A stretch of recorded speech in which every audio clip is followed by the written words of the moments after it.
মহাজনী দোকান থেকে কিনে এনেছিলাম ম্যাগির এই পাস্তা চিজ ম্যাকারনির প্যাকেটটা।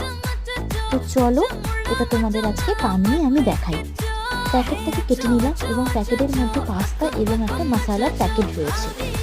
পাস্তাগুলো সেদ্ধ করার জন্য আমি একটা প্যান গ্যাসে বসিয়ে নিয়ে তার মধ্যে পরিমাণ মতন জল দিয়ে জলটাকে ফুটিয়ে নিয়ে পাস্তাগুলো দিয়ে দিলাম এবং পাস্তাগুলোকে ভালোভাবে নেড়ে চেড়ে সিদ্ধ করে নিলাম। পাস্তাগুলো যখন ভালোভাবে সেদ্ধ হয়ে যাবে তখন আমি অ্যাড করব প্যাকেটের ভেতরে থাকা মশলাটি দিয়ে ভালোভাবে নেড়ে চেড়ে ফুটিয়ে নিলাম এবং ফোটানো হয়ে গেলে যখন পাস্তাটি রেডি হয়ে যাবে আমি একটি প্লেটের মধ্যে নামিয়ে নিলাম। পাস্তাটি খেতে খুবই টেস্টি ছিল, তোমরাও বাড়িতে অবশ্যই ট্রাই করতে পারো। ভিডিওটি ভালো লাগলে অবশ্যই লাইক করবে, কমেন্ট করবে এবং সাবস্ক্রাইব করবে। আজকের মতন বাই বাই।